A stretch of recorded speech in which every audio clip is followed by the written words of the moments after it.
Ah là là, elles sont belles ces images et qu'est-ce qu'elles nous font plaisir. Bonsoir à tous, plus qu'un dodo. Oui, je sais, vous avez rêvé de prononcer cette phrase depuis plusieurs semaines. Eh bien, ça y est, c'est une réalité. On est ensemble toute la soirée spéciale sur Canal+ Sport 360 à la veille donc de la reprise de la Formule 1. On va faire monter la température tous ensemble avec Franck Montagny qui est là en pleine forme, hyper excité. Antoine Arlot également. Salut Antoine. Salut, bonsoir. Et puis avec tout le monde sur place, évidemment. Margot Lafitte et Julien Febvreau qui sont là, eux aussi en pleine forme. Ils sont frais, ils sont surexcités donc à la veille de cette reprise de la F1. Coucou à tous les deux. Oui, voilà, c'est ça, des mines de surexcités. Vous avez déjà eu votre pré-rentrée, Antoine et Franck, vous, puisque vous étiez sur les tests de pré-saison la semaine dernière. On vous a suivi. Sinon 24 je suis heures. extrêmement jaloux de ne pas y être, je vous rassure. Donc non, on a déjà fait nos tests de pré-rentrée, c'est très bien passé. C'était comment, Franck, de retrouver la voie des stands et la piste? C'était bien, surtout qu'on a eu plein de temps. Vous savez que normalement, pendant les essais, c'est 1 heure. Là, on a eu 8 heures de live à chaque fois. Donc, on a pu voir plein de choses, apprendre plein de choses. Mais ce qui est certain, c'est qu'en une petite semaine, les équipes ont certainement changé beaucoup de choses. Oui, on va voir encore plein de choses d'ici demain et d'ici tout ce week-end. Avant toute chose, le programme. Il est très important, Antoine, parce que, attention, les abonnés, si vous allumez la télé dimanche, comme d'habitude, pour voir votre Grand Prix, eh bien, vous n'aurez pas de Formule 1. Et oui, ça commence dès demain, ça commence dès le jeudi pour ce Grand Prix de Bahreïn avec les premiers essais libres à partir de 12h15, ensuite deuxième séance à 15h45. Vendredi, ce sera déjà jour de qualification avec à 16h40 les qualifs. Il y aura eu juste avant bien sûr la 3e séance d'essais libres. Et puis c'est donc samedi, jour de Grand Prix, la grille dès 14h20, très longue grille bien sûr sur les antennes Canal et le Grand Prix à 16h. Voilà donc pour les horaires qui nous attendent ce week-end. On va parler sportif dans quelques instants, mais on est obligé de démarrer cette émission avec cette information qui vient de tomber et qu'on attendait évidemment, la décision concernant Christian Horner, le patron de Red Bull. Antoine, il est blanchi. Oui, le communiqué est effectivement tombé. Il y a eu une enquête interne, évidemment, depuis le début du mois de février qui était menée au sein de l'équipe. Et le voilà, le communiqué où Red Bull indique... Communiqué assez laconique, il n'y a pas énormément d'informations sur le fond de l'affaire, mais en tout cas que la plainte est rejetée, que la plaignante dispose d'un droit d'appel et Red Bull qui se dit convaincu que l'enquête a été juste, rigoureuse et impartiale. On rappelle que c'est une enquête qui a été menée par un avocat qui a entendu pendant plusieurs semaines toutes les parties avant de rendre son rapport. Une enquête pour un comportement inapproprié. Le rapport de cette enquête, on n'y aura pas accès, il va rester confidentiel, ça aussi, on nous le fait savoir.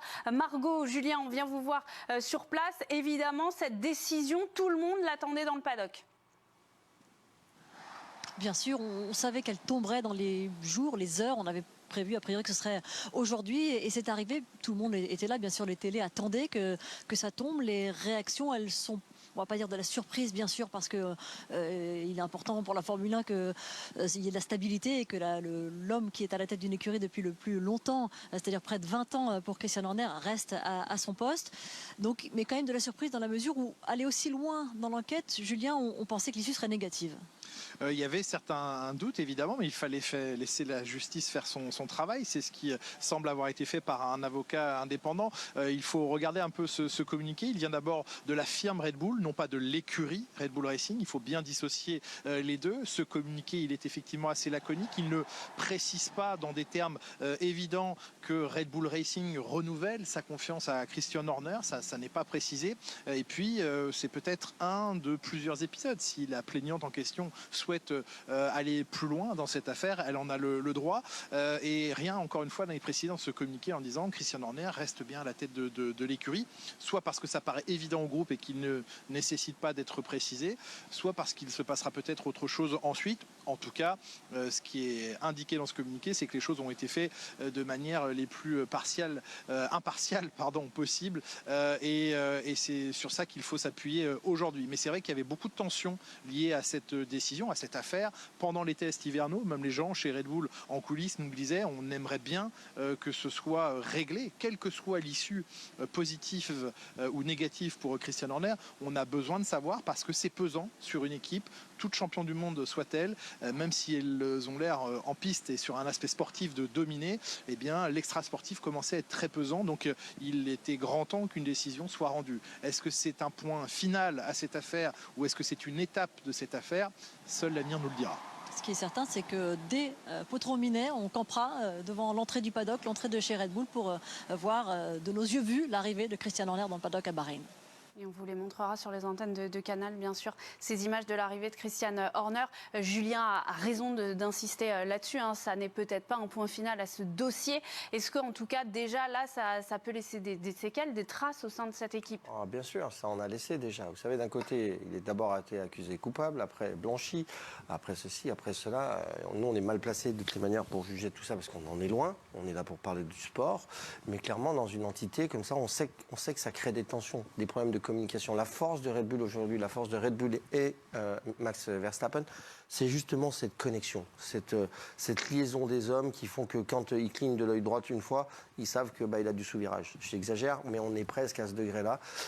Et là, il va y avoir quelque chose de cassé obligatoirement parce qu'on va perdre un petit peu de la confiance. Et il suffit qu'il y en ait un à droite ou à gauche qui commence à raconter son histoire ou une autre anecdote qui peut mettre facilement le feu aux poudres. Donc attention, l'épisode Red Bull n'est pas fini.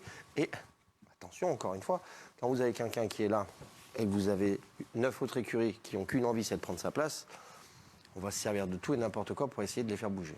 Voilà pour cette information donc, qui est tombée dans la soirée. On referme provisoirement ce dossier et on se concentre à présent sur le sportif. La grande reprise donc de la Formule 1, vous l'avez attendu très longtemps. On y est, on va aller prendre le pouls sur place avec Margot Lafitte, avec Julien Febvreau. Recoucou à tous les deux. Les ambiances de paddock, vous connaissez ça par cœur. Est-ce qu'on sent à Bahreïn sur place que c'est la rentrée des classes? Est-ce qu'il y a une tension, une pression un peu différente de d'habitude? On sent que c'est la rentrée des classes parce qu'on a de l'enthousiasme, bien sûr. À chaque début de saison, on a vraiment cette fraîcheur, cette légèreté-là. Tout le monde qui est heureux d'être ici, qui en plus a peut-être profité de quelques jours entre les tests de pré-saison et ce début d'année. Néanmoins, ça reste une saison à 24 Grands Prix, la plus longue de l'histoire de la Formule 1. Donc, on sait qu'on se prépare quand même à ça, malgré l'enthousiasme qu'on sent ici en ce mercredi. Les journées médias, c'est toujours sympa de voir les pilotes déambuler, voir un petit peu s'imprégner un peu de l'ambiance et de lire quelques émotions sur les visages des pilotes. Oui, et puis c'est le dernier moment où on a l'occasion de se poser des questions et c'est la dernière fois que certains vont cacher leur jeu dans le positif comme dans le moins bon. Là, il va falloir faire tomber les masques et aller en piste maintenant avec des valeurs réelles et montrer son jeu. Donc les questions qui sont encore en suspens, elles vont finir par tomber dans les heures qui viennent et ça nous excite aussi beaucoup. Oui, effectivement, beaucoup d'interrogations, beaucoup de suspense. On va commencer à y répondre. Déjà, on va revoir certaines choses qui se sont passées lors des tests dans cette émission. La F1 qui nous a beaucoup manqué à tous. On va se rattraper pendant toute cette saison. Heureusement. Parce qu'on va avoir 24 week-ends. C'est une saison record, Antoine. Ouais, saison record avec 6 courses sprint également. Le calendrier justement de cette saison qui débute demain avec les premiers essais libres à Bahreïn. Ensuite, il y aura l'Arabie Saoudite. Ce sera aussi un samedi. Ce sera le 9 mars. Retour du Grand Prix de Chine le 21 avril. Ça faisait depuis 2019 qu'il n'y avait pas eu le Grand Prix de Chine. Les premières courses sprint d'ailleurs de la saison. Miami ensuite avec une autre course sprint. Grand moment Monaco bien sûr avec le 26 mai cette course mythique. L'Autriche une course sprint le 30 juin. Et vous allez voir la suite de ce calendrier 2024 donc, qui va s'étendre jusqu'au 8 décembre avec en deuxième partie de saison 3 courses sprint là encore aux États-Unis, au Brésil et au Qatar. Fin de saison, c'est classique à Abu Dhabi. Oui, le format des week-ends sprint qui va changer, on en reparlera, on vous expliquera tout ça un peu plus tard dans l'émission. Qu'est-ce qui vous excite le plus là dans les 24 week-ends? La première, forcément, on n'y est pas encore, on ne sait pas trop ce qui va se passer, donc clairement on a envie d'y être, on a envie de voir un petit peu ce qui se passe, et puis une fois que la première sera passée, ce sera la deuxième. Et malheureusement, ça va être ça jusqu'à la fin, et puis quand on sera à la dernière, on attendra impatiemment l'année d'après. Quand on est passionné, c'est un peu comme ça que ça marche. Et avant même d'ailleurs le début de cette saison, on a eu une intersaison très agitée. Il s'est passé beaucoup de choses avec une annonce notamment qui nous a beaucoup excité, qui a excité toute la planète Formule 1 et même toute la planète sport. C'est le transfert de l'histoire avec l'arrivée annoncée donc de Lewis Hamilton chez Ferrari. Alors attention, ce sera en 2025. Cette saison, il sera encore sous les couleurs de Mercedes. Mais pour la dernière saison, lui, le septuple champion du monde, le plus gros transfert de l'histoire de la F1. Et franchement, ce n'est pas galvaudé d'employer cette expression. Vous vous en doutez, aujourd'hui, il était en conférence de presse avec d'autres pilotes. Et évidemment, on l'a interrogé là-dessus. On l'a interrogé sur ce futur challenge qui l'attend. Écoutez-le. I love a challenge, and this is the ultimate challenge, really, to go to a team that is incredibly iconic, has also amazing history, and but also has not had as much success, I guess, as they would hoped in the past decade or so. So they're already looking very strong this weekend, which is positive for them, and I hope that we can. My goal is to beat them this year. And obviously that switches next year on. Et oui, il a eu un œil forcément sur ce qu'a fait Ferrari pendant ces tests. Il va falloir gérer justement cette dernière saison avec Mercedes. Comment ça se passe dans ces moments-là, Franck? Toujours un petit peu compliqué chez Mercedes, même si ça va dans le sens d'un grand sportif, d'un moment d'aller voir ailleurs. Je pense qu'ils l'ont quand même un petit peu en travers de la gorge. Ils pensaient bien finir avec Lewis Hamilton, en faire leur ambassadeur à vie. C'est le septuple champion du monde de la Formule 1. Beaucoup de titres, beaucoup de charisme, qui a apporté énormément de choses à la F1. Le fait qu'ils partent dans une écurie comme Ferrari, avec énormément de tifosi. Il faut savoir que Ferrari, c'est vraiment une écurie à part. Et je ne dis pas que ça va marcher ou que ça ne va pas marcher, mais en tous les cas, ce qui est sûr, c'est que ça va faire un gros boom dans le monde de la Formule 1. Et on va vite oublier Hamilton, Mercedes. Donc, cette année, ça va être un double tranchant. Où on en tire le maximum avec Mercedes, parce qu'on a une voiture qui fonctionne. Et si on a une voiture qui ne fonctionne pas trop, eh ben on va essayer de faire un peu de low profile pour le faire partir tranquillement et essayer de préparer la relève. Oui, essayer de préparer la suite, c'est l'une des grandes questions d'ailleurs. Qui prendra la place de Lewis Hamilton? On le disait, c'est le transfert de l'histoire de la F1. Antoine, parce que Hamilton, c'était Mercedes, Mercedes, c'était Hamilton. Les chiffres sont dingues. Oui, bien sûr, les chiffres de la carrière de Lewis Hamilton sont assez incroyables. 11 saisons, bien sûr, en Formule 1. Son premier Grand Prix, c'était en 2007, le Grand Prix d'Australie, mais c'était avec McLaren, bien sûr. 6 titres mondiaux pour lui avec cette équipe. 82 victoires, 148 podiums, 78 pole position.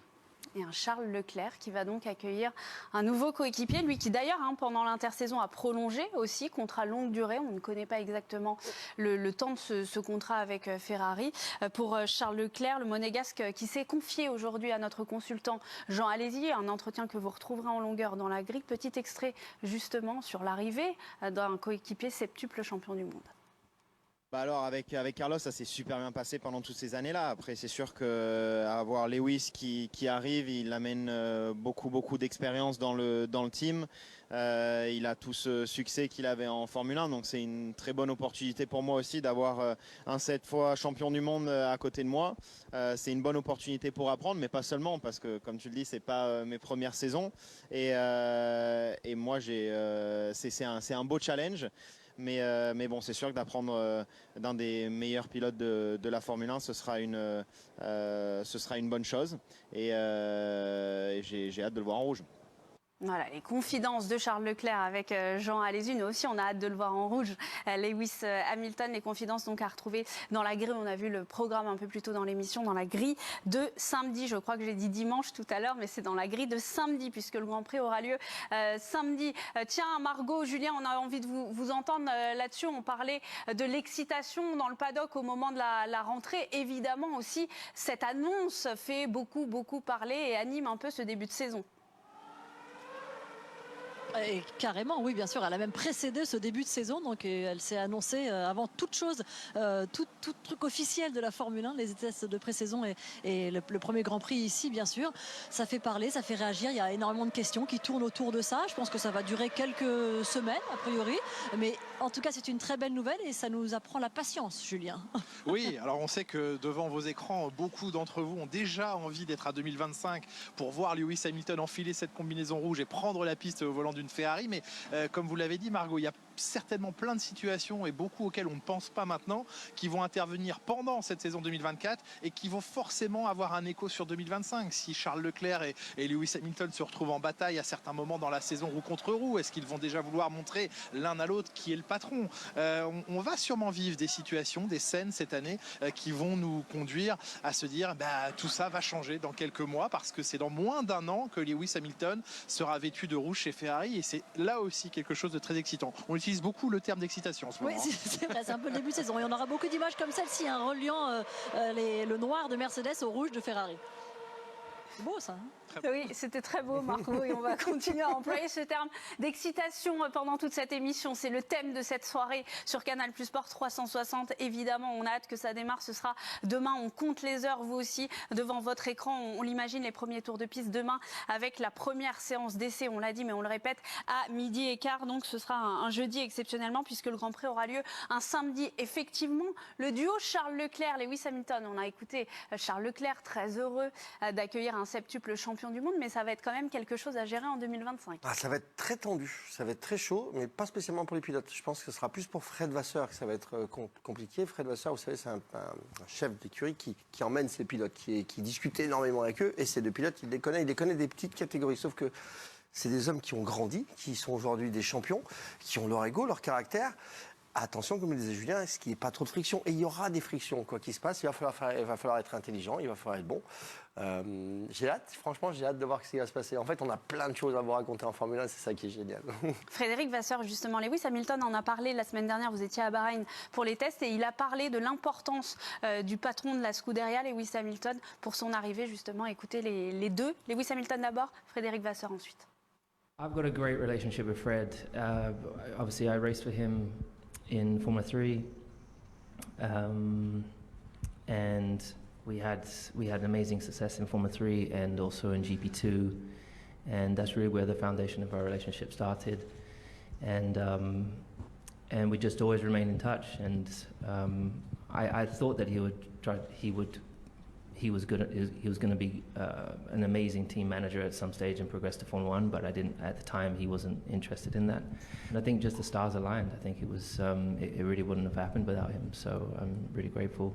C'est pas un individu qui convainc un individu, c'est une équipe de course, une marque iconique qui a aussi convaincu Lewis.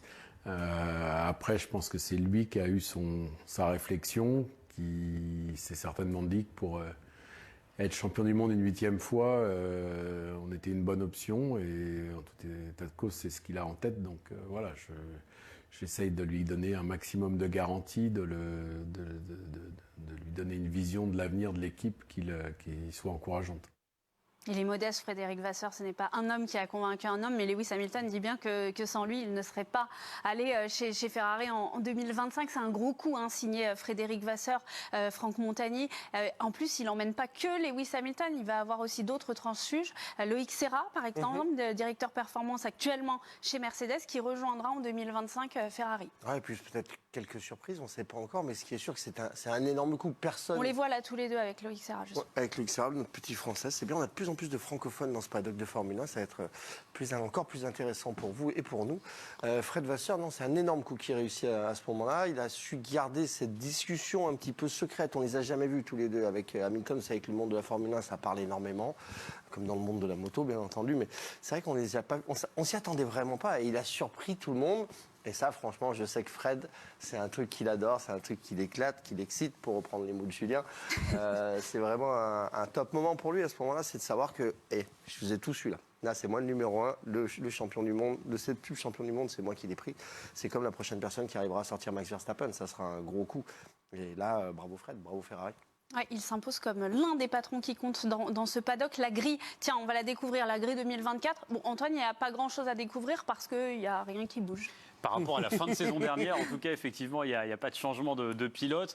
Par rapport au début de saison dernière, il y a un petit changement, mais il n'y a pas beaucoup de changements, effectivement, avec l'ensemble des pilotes qui vont être reconduits. Maintenant, c'est la première fois de l'histoire, d'ailleurs. Oui, et maintenant, il va falloir effectivement que ça... On verra si ça dure toute la saison, mais enfin, a priori, il n'y a pas de pilote menacé au moment d'entamer cette saison. Mais ça va bien changer l'année prochaine, évidemment, avec pas mal de pilotes qui seront en fin de contrat fin 2024. Oui, 12 pilotes en fin de contrat à l'issue de cette saison. Vous voyez les noms apparaître sur votre écran, et déjà une place libre. C'est la première pièce du puzzle qui s'est libérée. Il va falloir assembler tout ce puzzle ensuite, avec donc le départ annoncé de Lewis Hamilton. Margot, Julien, vous disiez déjà beaucoup de questions, d'interrogations. La première question, c'est qui pour remplacer Lewis Hamilton? Est-ce qu'il y a déjà des rumeurs sur place à Bahreïn?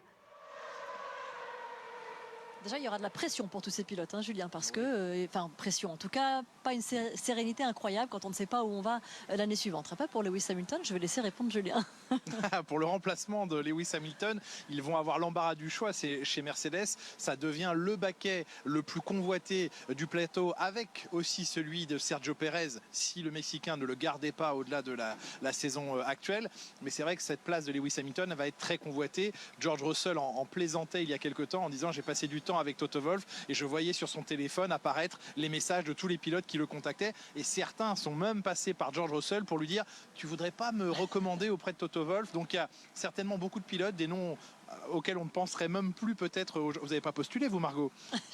Non, je vous ai inscrit. Ah, c'est gentil, merci. Le panel, il peut aller de la jeunesse absolue. Ils ont dans leur rang chez Mercedes un jeune qui s'appelle Kimi Antonelli, que vous voyez à l'image. Juste avant, on a vu Esteban Ocon. Ce jeune Antonelli, il va faire ses débuts en F2 cette année. C'est un jeune pilote Mercedes. Il n'a que 17 ans, mais s'il impressionnait cette année en F2, pourquoi ne pas tenter sa chance et lui offrir sa chance en 2025 chez Mercedes? Esteban Ocon, c'est l'opposé. C'est l'expérience, c'est quelqu'un d'installé maintenant en Formule 1, qui reste un pilote sous management Mercedes, même s'il est totalement dévoué à son travail chez Alpine. Et puis il y a tous les autres. Il y a un Fernando Alonso qui dit: n'oubliez pas qu'il n'y a que 3 champions du monde sur la grille et je suis le seul de disponible l'année prochaine. Ça, il le rappelle bien à tout le monde, Fernando Alonso.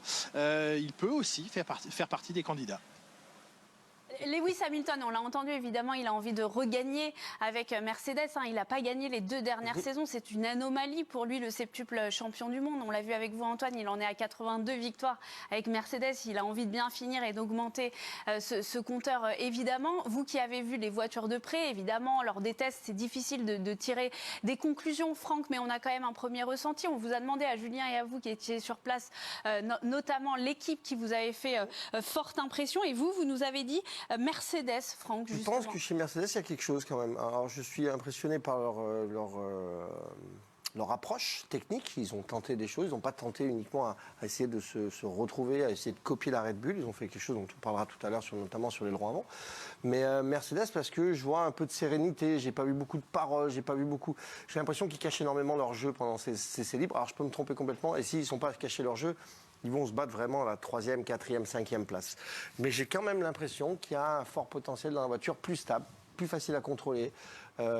J'ai pas entendu de retour très négatif des pilotes. Ce qui agacait énormément l'année dernière Hamilton, c'est que la voiture pour lui était mal née d'entrée de jeu. Il se battait énormément avec, trouvait pas de solution. Et ça, pour un champion du monde, c'est très frustrant. Qu'est-ce qui a changé justement, notamment sur cet aileron avant? Essayez de nous montrer ça. Alors, je ne sais pas s'il fonctionne encore, cet aileron, mais c'est vrai que j'admire toujours, quand on a un règlement technique, la force des ingénieurs à aller contourner ce règlement. Regardez bien la partie à côté du gris, à côté du nez, c'est ce petit bout de carbone, cette petite ailette qui est juste au-dessus, juste à l'intérieur. C'est le tout début de ce flap. Bien, ce flap, en fait, il va servir à créer beaucoup de vortex, on va décaler un petit peu l'air pour essayer de le diriger, notamment sur les pontons, et essayer d'apporter, vous voyez, sous le Petronas, là, on a énormément d'ouverture et on peut peut-être emmener un petit peu d'air là-dessus. La problématique, c'est que ça, comme vous le voyez là, c'est absolument on ne peut pas l'accepter dans la réglementation. Mais si on se met dessus, en fait, le règlement technique dit que le flap supérieur, c'est-à-dire que, vous voyez, là, il y en a 3 des flaps, eh bien, celui qui est supérieur doit être recouvert. L'arête, le bord de fuite qui est supérieur doit être recouvert, quand on le regarde de haut, par un autre flap. C'est ce qu'ils ont fait pour créer un petit peu de dynamique et surtout de faire parler les curieux, je pense. Oui, ça nous fait parler. La preuve, on en parle dans cette émission en polo aujourd'hui. Antoine, le classement combiné de ces essais, vous avez commenté pendant 24 heures. Où se situe Mercedes, justement? Je le connais par cœur. On va quand même l'afficher. Ce sera quand même plus simple. Non. Celui qui a été le plus rapide, évidemment, c'est Carlos Sainz. Mais c'était. Savoir qu'il y a les écrans ici aussi. Avec les pneumatiques les plus tendres. Mais ça, on s'en souvient évidemment. Les 4 premiers pilotes, d'ailleurs, au classement, avaient les pneus les plus tendres. Il faut quand même le signaler. Le premier qui avait les pneus médiums, c'est Sergio Pérez, qui est en 5e position, bien sûr, le pilote Red Bull, juste devant son coéquipier, Lewis Hamilton, donc pilote Mercedes, puisque c'était la question, est en 10e position. Mais c'est vrai que, comme l'a dit Franck, ils ont aussi impressionné sur les longs relais. Ça, c'est évidemment le plus important pour Mercedes. Fernando Alonso, le pilote Aston Martin, est en 11e position et les deux Alpines 16e et 17e, Esteban Ocon et Pierre Gasly. Ça s'annonce peut-être un peu plus compliqué pour eux, mais si on regarde le classement et le haut du classement, il faut évidemment comparer avec les pneus. Les pneus les plus tendres pour les 4 premiers, médium pour Sergio Pérez. Il y a à peu près entre 6 et 7 dixièmes d'écart, c'est ce que dit Pirelli, entre les deux types de pneus. Il ne faut pas trop écouter Pirelli quand même. Voilà, ça on vous laisse ce propos, Franck Montagnier. On a vu, effectivement, vous l'avez souligné Antoine, les deux Ferrari avec des pneus tendres, mais qui se sont quand même hissés tout en haut de ce tableau des chronos. Ferrari, sur ce que vous avez vu, vous qui étiez tout au bord de la piste. J'ai vu une voiture qui roule beaucoup, donc ça c'est déjà très bien. Pas de problème de technique, pas de problème de fiabilité. Ça c'est un super bon point parce que quand on commence à avoir des problèmes sur ces 3 premiers jours, et bien tout de suite derrière, on n'est plus au développement, on n'est plus à aller plus vite, mais on est vraiment à essayer de réparer les problèmes et les contraintes qu'on peut avoir. Donc ça c'est bien. Une voiture qui a plus de traction aussi sur la Ferrari, ça fonctionne mieux au niveau du train arrière. On a l'impression qu'elle s'extrait mieux des virages serrés. Ils ont roulé pendant ce Grand Prix avec des C4, ce qui ne sera pas amené pendant le Grand Prix, pendant les essais libres. Pardon, ils ont roulé avec des C4, c'est les pneus les plus tendres, c'est les pneus à bord rouge. Là, c'est les C1 qui sont à bord blanc, que vous voyez à l'instant. Et ces pneus à bord rouge, en fait, apportent un petit avantage sur la traction, sur la vitesse de passage en courbe. C'est quasiment les seuls à l'avoir fait, c'est-à-dire que Red Bull ne l'a pas fait. Donc, en comparaison directe, c'est difficile à savoir. Et je pense que, quand je vois les temps, quand même, j'ai envie de penser que Sainz est un des seuls à rouler avec très peu d'essence dans la voiture, contrairement aux autres. Mais encore une fois, pendant les essais libres, le vrai jeu, le vrai délire des ingénieurs, c'est essayer de masquer un peu, à savoir que 10 kilos d'essence, c'est à peu près 3-4 dixièmes. Et puis, sur le volant, vous pouvez régler les 3 boutons et ça vous fait gagner presque 1 seconde. Donc, avoir un avis sur les temps, c'est difficile. Oui, c'est compliqué. Mais Carlos Sainz et Ferrari, Ferrari globalement qui avait mieux fini la saison passée qu'elle n'avait commencé pour les deux pilotes. Carlos Sainz qui a été le seul pilote non Red Bull à gagner la saison passée. On le rappelle, en qualification, ça se passait mieux également. On va les écouter, tiens, l'Espagnol puis le Monégasque sur ce qu'ils ressentent justement à la veille de ce début de saison. Yeah, as you said, one of the longest F1 season up to date. We're here in race 1, getting ready. Felt like the last race was yesterday, when we were in Abu Dhabi.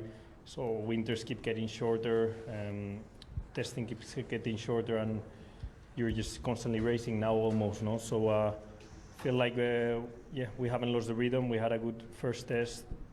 By good test, I mean good understanding of the car, and managed to get all the tests that we wanted to get out of the way, and now, we feel ready and prepared for this race 1. Après, encore une fois, il faut être aussi réaliste parce qu'il va falloir qu'on comprenne exactement où est-ce qu'on est par rapport à Red Bull. Mais l'objectif, en tout cas à moyen et long terme, c'est de gagner le championnat et c'est pas de finir deuxième. Donc voilà, on verra où est-ce qu'on se trouve après les premiers essais libres. Et ces premiers essais libres, ce sera demain, on vous le rappelle, on ne cesse de le marteler, mais c'est important, à 12h15, le programme du week-end qui change, puisque le Grand Prix aura lieu un samedi, ce sera le cas des 2 premiers Grands Prix. On vous explique pourquoi, parce que peut-être que vous ne le savez pas, le Ramadan commence le dimanche 10 mars, ce second Grand Prix a lieu en Arabie Saoudite, on a donc décalé le Grand Prix au samedi, on a fait de même pour le premier, pour des questions de logistique, pour avoir le temps, évidemment, de voyager et de tout emmener en Arabie Saoudite. On vient d'écouter les pilotes Ferrari, un petit mot de Red Bull, parce que Red Bull n'est pas tout en haut de la feuille des temps, mais Red Bull a fait forte impression. Oui, parce qu'on parlait des pneus. Donc le premier pilote qui n'avait pas les pneus les plus tendres au classement des essais de Bahreïn, c'est donc quand même Sergio Pérez. C'est donc une Red Bull avec Verstappen qui est derrière. Donc évidemment, quand là je parle sous le contrôle de Franck, mais j'ai l'impression que dès qu'on interrogeait dans le paddock à Bahreïn les patrons d'équipe et les pilotes sur la hiérarchie, tout le monde disait Red Bull devant. Red Bull, on ne s'inquiète pas, c'est bon. Fernando Alonso, pour rigoler, a même dit voilà, il y a 19 pilotes. C'est quand il est frustré, vous savez. Fernando, il est vite frustré et après il met des tacles à tout le monde. Ils ne seront pas champions du monde. Effectivement, Fernando Alonso a le don pour sortir des petites phrases, bien sûr. On la voit quand même, cette RB20, donc cette monoplace 2024. On voit les chiffres, bien sûr, de Max Verstappen qui va essayer d'aller accrocher un 4e titre mondial. Cette voiture, il y a un vrai pari signé Red Bull. Vous l'avez décortiqué sur place à quelques centimètres donc, de cette voiture. Regardez. Regardez bien cette monoplace, la Red Bull, assez incroyable. Oui, vous ne la reconnaîtrez pas par rapport à l'année dernière parce que c'est une voiture qui a énormément évolué. Regardez ces pontons, D'accord, le ponton extérieur, celui-là, il n'a pas trop changé. Par contre, au-dessus, ce qu'on va appeler des bazookas, parce que clairement, c'est l'impression que c'est des bazookas, ça c'est clairement une inspiration Mercedes, cette partie-là, avec des épaules qui remontent très haut, et puis surtout un cooling derrière qui va amener beaucoup d'air, énormément de pression sur l'aileron arrière. Alors cette voiture, pourquoi elle est comme ça? C'est assez simple. Parce que Red Bull s'est dit, l'année dernière, on a une voiture qui est fortement dominante dans le championnat, donc qu'est-ce que vont faire tous nos petits copains pendant l'hiver? Ils vont nous recopier. Si on fait la même chose, si on fait juste de l'évolution, potentiellement on sera vraiment en danger.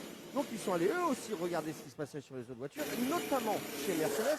Et ce système-là, si vous vous rappelez bien de l'année dernière, en début d'année, Mercedes l'avait. Regardez ces pontons, vous voyez la tête du pilote, regardez le halo. On a l'impression que c'est une continuité du halo qui va jusque derrière. On a presque l'impression en fait que la partie importante, aujourd'hui, elle se situe en haut, non plus sur les pontons. L'année dernière, on se disait que les pontons c'était le plus important, avec ces toboggans assez importants qu'on avait vus chez Ferrari, qu'on avait vu également chez Red Bull, bien entendu. Eh bien, on a quasiment plus d'air qui passe sur le ponton. Par contre, si on baisse les yeux et qu'on va sous le ponton, alors là, on voit quand même pas mal d'ouverture. On voit une assez forte ouverture, donc on peut offrir pas mal d'air au niveau du fond plat, mais également au niveau de l'aileron arrière. Et ça, attention, ça va bien sûr alimenter le DRS. Vous savez que le DRS chez Red Bull, c'était déjà une arme fatale l'année dernière. Les relations sont toujours aussi bonnes avec les mécaniciens de chez Red Bull? Comment ça s'est passé? Ça va. On l'a vu, ouais. Je me suis coupé les cheveux, donc peut-être que 2-3 qui m'ont pas reconnu, mais non. Oui, mais c'est vrai, petite coupe de rentrée, ouais, Franck ça, je Montagny. préfère. Vous êtes quand même fait virer une fois. À peine, c'était pas moi. Je crois que c'était la faute de Non, mon caméraman, puisqu'il n'est pas là. Je pense. Non, c'était bien de ma faute. Bon, justement, là, on a vu une partie de ce qui avait changé. Expliquez-nous dans le détail cette fois, ici, en plateau, dans cette émission, les pontons, justement, qui eux aussi ont été modifiés. Ouais, il faut savoir en fait que chez Red Bull, on a besoin d'une voiture qui soit très pointée sur l'avant, avec beaucoup de train vente. Quand Max Verstappen il met 5 degrés au volant, il faut vraiment que la voiture pivote. Donc, on s'est vraiment attaqué à essayer de calmer l'arrière, de positionner l'arrière, de lui donner de la traction.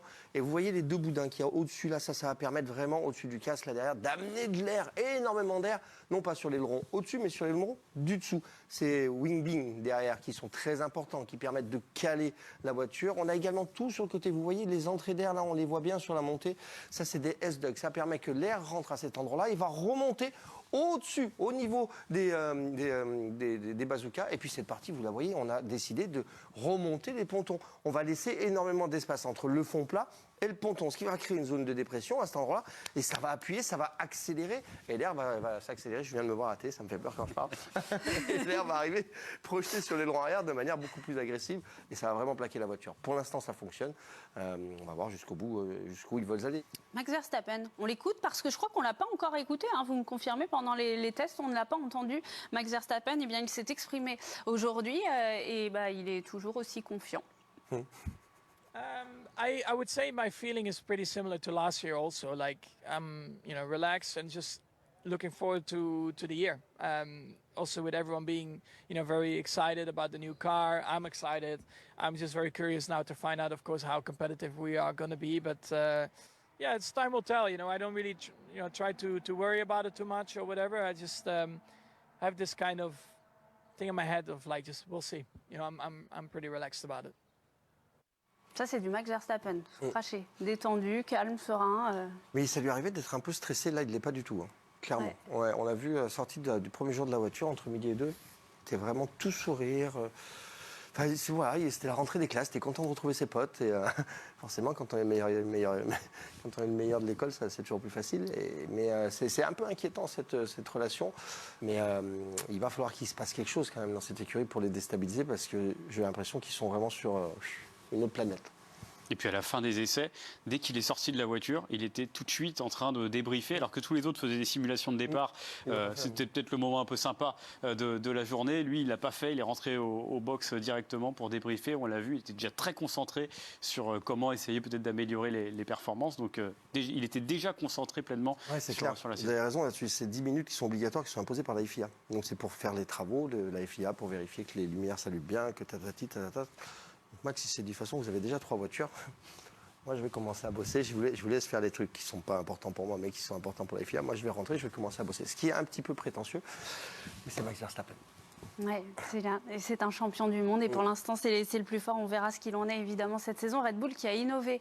Tiens, regardez ces images qui nous ont été livrées hier. Elles sont complètement folles. Le premier drone au monde capable de suivre une F1.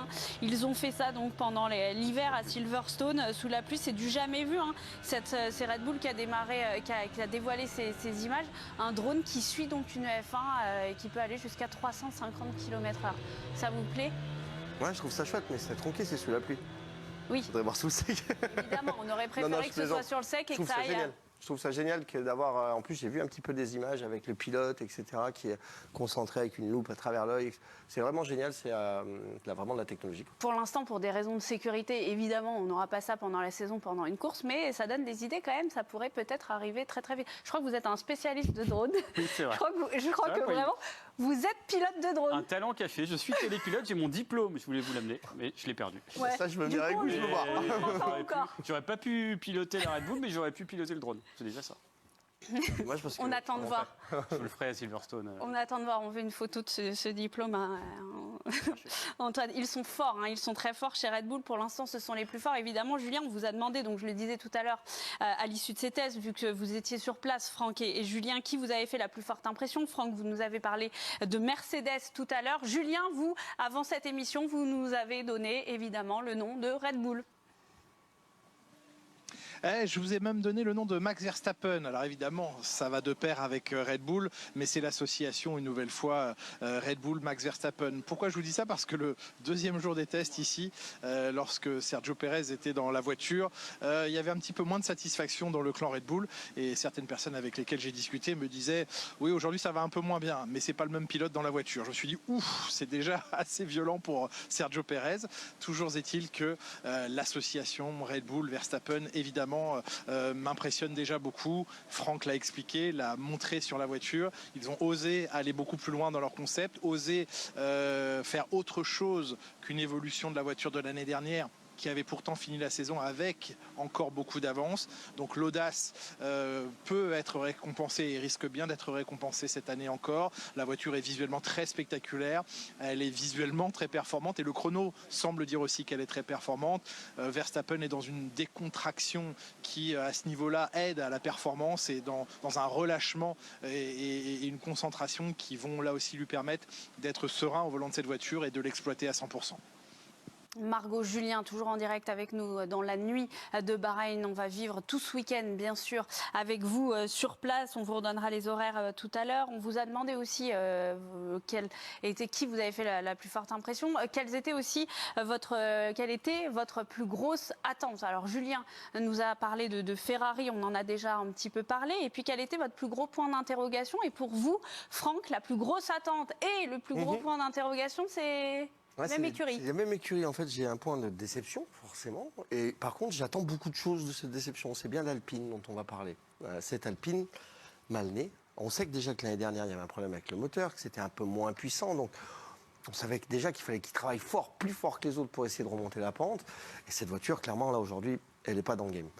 Ils ont changé beaucoup de choses dans l'écurie l'année dernière, les team directeurs, les directeurs techniques, etc. Donc, il faut leur laisser un petit peu de temps. Et je pense que quand on est en galère, comme ça, comme McLaren l'a été en début d'année l'année dernière, eh bien, on peut vraiment réussir à s'en sortir. On n'oublie pas qu'on n'a pas changé de règlement technique, donc les problèmes qu'on avait l'année dernière, on peut les transposer sur la voiture de cette année, qu'il y a de l'envie. On a 2 pilotes français qui sont en fin de contrat, donc qui ont envie de briller, de se montrer. C'est difficile quand on est 17e. Donc il va falloir faire quelque chose. Je ne m'attends pas à grand-chose de cette voiture pendant la première course. Je pense que ça va être loin, parce qu'en rythme de course, c'est OK, mais c'est quand même plus derrière, et en qualif, c'est plutôt loin. Mais j'attends beaucoup de l'évolution de cette voiture pendant la saison. Je pense que ça sera... J'espère, mais je crois que je suis toujours un peu utopique. Moi, je pense vraiment que ça va être le coup de l'année, que ça va partir de loin, et que ça va revenir milieu plateau sans problème. Mais le temps dira. Ils vont faire une McLaren. C'est ce que j'aimerais. C'est ce que j'allais dire. McLaren qui avait démarré doucement la saison passée et qui a fini en trombe. la saison. Donc ça peut être un exemple à suivre. Ça peut être effectivement une possibilité. l'exemple à suivre, Ouais, on leur souhaite. Après, c'est vrai que c'est difficile. Il va falloir mettre des moyens, il va falloir trouver des trucs aussi. Mais c'est sûr que dans leur communication, en tout cas, ils n'ont jamais caché, que ce soit avant les tests ou même pendant les tests, que le début de saison serait difficile. Donc il n'y a pas là-dessus. Il n'y a pas à rougir. Voilà, ils n'ont pas été surpris spécialement, je pense, quand ils ont commencé à rouler à Bahreïn. Moi, je pense qu'on voit Bruno Fama à l'image. Directeur technique. Alors là, on a les chiffres d'Alpine, de McLaren et d'Aston Martin sur les dernières saisons, le classement constructeur. Et on voit effectivement Alpine qui avait terminé à une 6e place décevante la saison passée. Ouais, qui dévisse un petit peu. Mais c'est difficile, ils ne trouvent pas leur rythme en fait en ce moment. Alpine, ils ont du mal sur ces quelques dernières années à vraiment trouver une ligne directrice qui les fait progresser. Et pourquoi pas cette année en fait? Pourquoi pas cette année pour essayer de poser des fondations saines, de comprendre vraiment le fonctionnement j'allais dire de ces deux équipes, ce qui est l'entité en Angleterre et l'entité en France, et puis d'avancer pour qu'on ait une 2025, en 2025, qu'on ait une auto qui soit capable d'aller chercher facilement des top 10, et puis qu'en 2026, avec le changement technique, on ait une auto dans le top 3. Quoi. Esteban Ocon, Pierre Gasly, on les écoute, ils sont passés tout à l'heure au micro de Laurent Dupin. Ils sont lucides et ils essaient de rester confiants. Écoutez. Je pense que maintenant, dans quelques jours, on aura la réponse sur où est-ce qu'on se situe vraiment. Ça a été des bons tests pour nous, on a bien progressé pendant les tests. Après, on savait qu'avec une nouvelle voiture, il y aurait beaucoup de compréhension à avoir sur ce début de saison. Donc, il faut qu'on reste confiant et qu'on reste concentré sur nous, surtout, je pense, sur ce début d'année pour comprendre, essayer de progresser. Mais oui, c'est possible on ne soit pas où on veut être, bien sûr, sur le début de cette saison. Je pense qu'on ne rêve pas trop parce qu'on est au courant de ce qui se passe et bien sûr, j'ai suivi de près l'évolution et le travail qui a été fait. J'ai aussi vu qu'il y avait vraiment beaucoup de travail qui se passait à l'usine et voilà, une équipe très motivée d'optimiser au maximum le package qu'on a pour cette première course. Malheureusement, il y a des objectifs de performance qui n'ont pas été atteints parce que c'est sûr que c'est compliqué en partant d'une nouvelle voiture, mais après maintenant il va falloir travailler tous ensemble et aller vers l'avant et je suis confiant qu'on a les bonnes personnes pour apporter le développement dont on va avoir besoin parce que ça va pas être simple ce week-end. Voilà, on est conscient évidemment de ce qui se passe. Margot, Julien, Pierre Gasly, on vient de l'entendre, il faut s'attendre à un premier week-end compliqué pour l'écurie française. Oui, j'ai même l'impression que ce sera peut-être plus qu'un premier week-end et c'est comme si le maître mot, malgré les réflexions qu'on vient d'entendre, les réactions des deux pilotes alpines, le maître mot sera la patience, attendre de trouver une voiture qui aura de la performance en piste. Oui, il va falloir être patient. De ce que l'on semble comprendre chez Alpine, les premiers développements, les premières évolutions importantes devraient apparaître au moment du Grand Prix du Japon. Il y en aurait ensuite programmé au moment de Miami. Entre-temps, dans l'équipe, il faut s'attendre à ce qu'il y ait du mouvement au sein de l'organigramme Alpine. Tout ce qui se passe actuellement ne va pas être sans conséquences humaines. Et c'est vrai que cette voiture, aujourd'hui, elle a pas mal de soucis. Elle est en surpoids, elle n'a pas l'efficacité aérodynamique souhaitée. Oui, il y a un concept qui est posé, qui est audacieux, qui est novateur. Il le fallait absolument chez Alpine. Comme le disait très bien Esteban Ocon il y a quelques minutes, il faut maintenant bien le comprendre, le faire fonctionner, le faire progresser. Il faut les bonnes personnes, il faut surtout deux pilotes, Pierre Gasly et Esteban Ocon, en chef de file d'une équipe. Derrière eux, il y a 1500 personnes environ et ils doivent bien garder la tête haute et garder motiver leur équipe. C'est aussi le rôle du pilote dans ces moments-là. Julien, Margot, depuis Bahreïn, où vous allez nous faire vivre tout ce premier week-end de Formule 1 et vous serez rejoint un peu plus tard, dès demain, par Romain Grosjean, qui est en direct avec nous dans cette émission en pôle. Romain, vous allez monter dans un avion d'ici, quelques heures maintenant. Vous êtes encore aux États-Unis. Salut Romain, il y avait des tests d'IndyCar, c'est pour ça que vous avez décalé. C'est pour ça que j'ai décalé. Je ne voulais pas juste profiter du soleil de Floride. On était en test hier à Sebring et donc du coup je prends l'avion effectivement dans quelques heures pour rejoindre toutes les équipes Canal à Bahreïn. L'IndyCar que l'on suivra toute la saison sur les antennes de Canal. Le premier Grand Prix, ce sera le 10 mars. Saint-Peter. Oui, vous levez la main, j'adore. Salut Romain, j'ai pas suivi les essais, ça s'est bien passé pour toi? Écoute, ça a été, t'as le bonjour de Yves, il m'a demandé si on se voyait à Bahreïn, et non, écoute, les essais, ça a été pas mal, on a beaucoup de travail, c'est une équipe toute jeune, mais je pense qu'on a bien progressé, et puis maintenant, je me réjouis de retourner à Bahreïn. Ça va être la première fois depuis l'accident. Donc voilà, content de retourner sur ces terres. Et en plus de l'accident, c'était surtout mon premier podium en Formule 1. Justement, on allait en parler, ça va être évidemment l'un des moments de ce premier week-end de Formule 1. Vous allez retourner sur place, vous l'avez dit, depuis votre accident en 2020. Comment vous appréhendez ça, Romain ? Plutôt bien, en tout cas pour le moment, il n'y a pas d'appréhension. Comme je l'ai dit, c'est un circuit où j'ai des bons souvenirs. J'en ai forcément aussi des moins bons. Mais je me réjouis de retourner à Bahreïn. J'ai toujours passé des bons moments là-bas. Et c'est vrai que peut-être au moment de passer le paddock, ça va être différent. Mais bon, vous savez, j'ai Julien, j'ai Margot, j'ai tout le monde pour me réconforter au cas où le moral n'est pas là. Vous allez être bien entouré, effectivement, et vous allez être avec nous pendant tout le week-end sur Canal. Romain, on a beaucoup parlé de ce qui nous attendait sur cette saison de F1. Vous, un petit mot général, qu'est-ce que vous attendez sur ce premier week-end ? Ce que j'attends, écoutez, j'ai suivi les essais avec grand intérêt. Je pense que Red Bull est resté devant. Je pense que Mercedes est revenu un petit peu dans le match. Ferrari devrait être là. Donc en tout cas, voilà, j'espère qu'on aura des belles bagarres pour la victoire. Je pense que Red Bull a gardé son petit avantage. Et derrière, c'est assez ouvert. C'est difficile de dire vraiment qui va sortir son épingle du jeu. Et puis, il faut surtout se souvenir que Bahreïn, ça reste un circuit un petit peu atypique par rapport au reste de la saison. Romain, merci. La valise est prête ou pas ? Non. Elle n'est pas prête ? J'ai pas entendu. Elle n'est pas prête. Elle n'est pas prête ?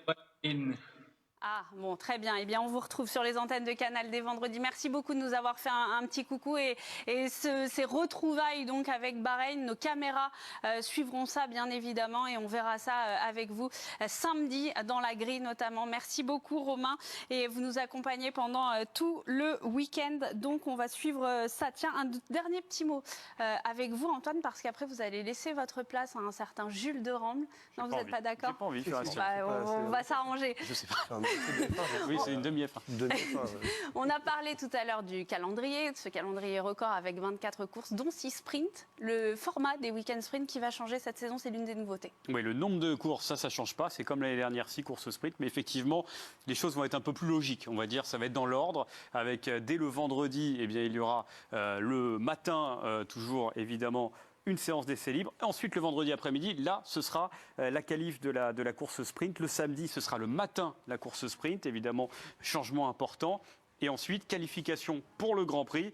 Et dimanche, le Grand Prix. Donc ce sera vraiment l'ordre à peu près logique des week-ends. Et puis, il y a le parc fermé aussi qui est supprimé parce que l'année dernière, c'était un petit peu compliqué aussi pour les équipes. Là, après la course sprint, on pourra faire des changements pour les qualifs et le Grand Prix. Merci beaucoup. J'étais clair. Gros changement, oui. Ça a été très clair. Merci. Vous allez switcher donc avec Jules de Ramble, puisqu'on va vous retrouver tout au long de la saison sur Moto 2, Moto 3, Antoine, et on va parler moto dans quelques instants. Merci d'avoir été en pôle avec nous. Tiens, une réaction sur ce que vient de détailler Antoine, ce nouveau format sprint.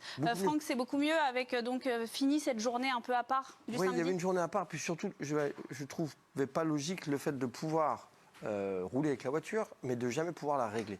Là, ça va être le cas. On enlève le couvre-feu là, entre la sprint et la qualif. Ça, c'est une bonne chose parce que on peut changer l'auto, on peut la régler. Il faut, enfin, je sais pas, on a mis une personne qui travaille sur une voiture. Peut-être qu'à un moment donné que ça serve à quelque chose. On est là pour régler et faire en sorte que la voiture évolue. Donc il faut qu'on les laisse travailler. Donc je suis très contente de ce changement. Regardez à côté de vous. Bonsoir Franck Montagny. Lui aussi, il a fait une petite coupe de rentrée. On a coupé. On a fait comme il est beau. C'est Jules de Ramble parce que la rentrée de la moto, ça approche. Ce sera le week-end prochain au Qatar, Jules. On y est presque. Pour la F1, c'est 1 dodo. Pour la moto, c'est 9. J'ai compté tout à l'heure. Vous avez le temps. J'ai compté quand même. 9 dodo avant la reprise de la moto.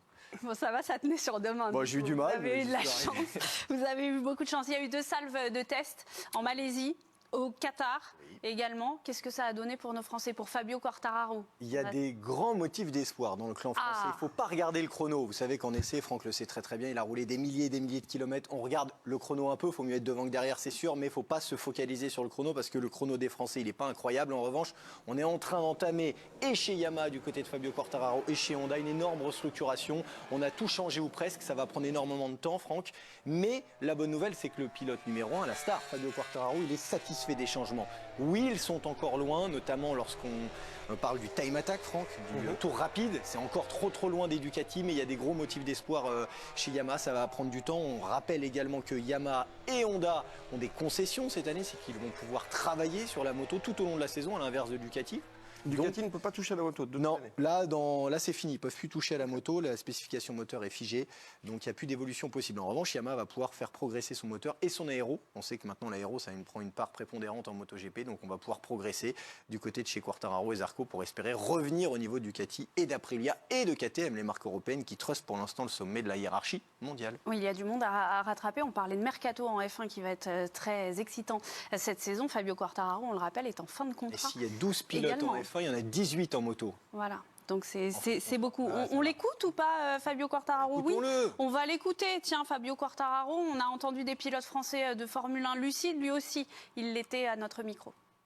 On a fait pas mal de tours, on a récolté pas mal de data, mais on est encore loin. Mais voilà, on sait clairement où il nous manque et j'espère que les ingénieurs peuvent trouver une solution. C'est vrai qu'on est très loin, même du top 6, du top 7.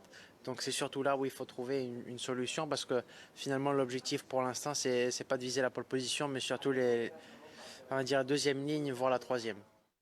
Alors ça c'est pour Fabio Quartararo. Johan Zarco, là aussi, pour le coup lui il y a gros changement, il y a changement d'équipe. On a quitté le guidon Ducati, on va être au guidon d'une Honda au sein de cette équipe LCR. On le voit là avec son nouveau cuir. C'est peut-être le plus beau look de cette saison 2024, les couleurs Castrol, l'équipe entière, qui c'est iconique quand on aime le sport mécanique. Castrol, ce sont des couleurs.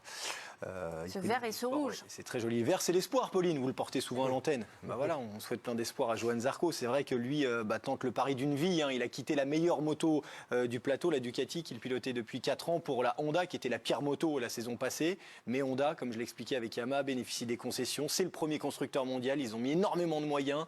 Zarco l'a dit. Je me sens presque mieux déjà au guidon de la Honda que de la Ducati. C'est quand même assez incroyable d'entendre ça. Pareil, les chronos sont loin, mais il y a des motifs d'espoir. Et avec Zarco, vous savez qu'on lance la pièce et puis on attend de voir. C'est un phénomène. Donc il est capable de gagner avec la Honda. Pourquoi pas? Lui qui nous a offert sa première victoire la saison passée en MotoGP. Vous y étiez, Pauline. En Australie, on y était. On a eu cette chance-là, effectivement. Et vous avez raison, Jules. Il se sent très bien, Johan Zarco, au guidon de cette Honda. Le feeling est toujours intéressant sur la moto. Il y a du plaisir vraiment dessus, des bonnes sensations. Mais le chrono qui vient pas tout le temps. Du coup, ça, c'est des fois un peu frustrant. Et en suivant les autres, j'ai une meilleure sensation que ce que j'avais avec la Ducati. C'est pour ça que j'espère jouer surtout d'abord sur les sprints. Ils auront une moitié de course. Jouer cette possibilité des 10 premiers. Sur la longue course, ça peut peut-être être plus difficile, mais la confiance qu'on peut gagner en qualif et en sprint race aideront ensuite pour le dimanche. On va suivre les Français, bien sûr. On va suivre aussi un certain Marc Marquez qui, lui, a fait le voyage inverse de Johan Zarco. Lui, il a dit stop Honda après 11 saisons. Je veux la meilleure moto, je veux la Ducati. Donc, il a décidé de rejoindre Gresini. Ça, c'est le pari aussi d'une vie pour Marc Marquez. On a tous envie de voir ce que va faire Marc Marquez sur la moto championne du monde, celle qui a permis à Francesco Bagnaia de décrocher son 2e titre mondial la saison passée. Ducati qui a énormément travaillé cet hiver. Est-ce qu'il y a eu un plan anti-Marquez? Parce qu'on trouve, lorsqu'on lit les résultats, que la 2024, celle que pilote Bagnaia notamment, est extrêmement évoluée, va déjà très vite. Est-ce qu'on a voulu chez Ducati mettre énormément d'écart? Marc Marquez sera sur la 2023. Oui, Marc Marquez aura la 2023. Est-ce qu'on a voulu mettre de l'écart pour ne pas permettre, entre guillemets, à Marquez d'être vite tout de suite? On verra, il y a une période d'adaptation aussi. Il a besoin de découvrir cette Ducati qui ne pilote pas du tout comme la Honda. Il l'a dit, il l'a répété, j'ai été en phase d'apprentissage. Le problème, c'est qu'avec Marquez, il a fini 4e de la dernière salve de chrono au Qatar. Quand il y a un petit peu l'odeur du sang, ça la patte. Ouais, ça la patte, mais il y a autre chose qui la patte souvent, c'est le goudron quand même. Oui, mais là, ça, il peut plus trop y aller. Il va lui en manquer à un moment des os. Il a tenté. En tout cas, c'est remarquable. S'il gagne, vous imaginez, Franck, après avoir tant gagné avec Honda, ce serait fabuleux de le voir gagner avec Ducati pour l'amour du sport, pour l'amour des... C'est une belle histoire. Ouais, on verra. Il va y avoir une sacrée concurrence. 8 Ducati, on le rappelle, sur la grille. Il y aura Jorge Martin, l'adversaire direct de Bagnaia la saison passée. Il y aura Marco Bezzecchi, qui est aussi un sacré pilote. On va encore s'amuser. Vous voyez le calendrier. Il y a déjà eu un Grand Prix qui a disparu. C'est le Grand Prix d'Argentine, qui était normalement le 3e rendez-vous de la saison. Vous savez que la situation en Argentine est très compliquée, donc on a supprimé ce Grand Prix. Pour l'instant, il y a 21 dates. Il y a encore un petit doute autour du Kazakhstan notamment. Là, vous avez des dates exotiques comme les nôtres. Bien le sûr. Kazakhstan. On va bien s'amuser. On a plein de dates pour passer plein de bons week-ends. Le Grand Prix de France, j'ai pas noté la date, mais tout le monde la connaît. C'est le 12 mai. Ce sera le 12 mai. C'est la 75e année du championnat du monde MotoGP, 1949. Voilà. C'est une belle année, on l'espère, historique, on l'espère fabuleuse. Et plein de belles histoires à vous raconter. On a commencé à le faire à l'instant avec vous, Jules. Le premier Grand Prix, ce sera donc le dimanche 10 mars. Là, ce sera bien un dimanche. Oui. Et ce sera à 18h au Qatar. On va aller faire un dernier petit coucou à Margot et Julien. Après, on va les laisser aller faire ce dernier dodo, donc avant d'entamer cette saison. Allez, vous avez quelques secondes, Marco, Julien, pour nous dire pourquoi il faut être là absolument demain à 12h15 sur Canal+ Sport. Déjà parce que Julien portera une djellaba. Non, il fait très froid d'ailleurs, c'est à noter, il fait très frais. Enfin, les températures sont plus fraîches que les années précédentes. Ça sera à prendre en considération bien sûr pour les essais. Pourquoi il faut être là demain et tout au long du week-end? Parce que c'est le premier rendez-vous de l'année, parce qu'il y a les premiers tours de roue officiels et parce qu'on a envie de voir les hiérarchies concrètes et plus officielles finalement que les tests de pré-saison, Julien. Parce que ne croyez rien de tout ce qu'on vous a dit depuis 1 heure. Oubliez tout et soyez là pour la vérité de la piste demain. Voilà, c'est tout. C'est bref, vous avez respecté le pari. Quelques secondes. À demain, allez dormir. Merci beaucoup à tous les deux. On le rappelle, ce sera à partir de 12h15, donc demain sur Canal+ Sport. Les autres rendez-vous, la grille, ce sera samedi. Attention, oui, exceptionnellement, un Grand Prix un samedi, la grille à 14h20, le Grand Prix à 16h, donc sur Canal+. Merci beaucoup. Encore 9 dodos, vous en profitez, vous allez dormir, vous prenez des forces. Donc, Franck Montagny, merci. Avec plaisir. Bonne saison. Très heureux d'être là. Et bah ouais, on va s'amuser vivement. Donc bonne nuit à tous, bonne soirée sur Canal+ Sport 360 et à demain. Soyez là. Merci beaucoup à Vincent Tricolier et à toutes les équipes techniques qui ont participé à cette émission. Bye bye.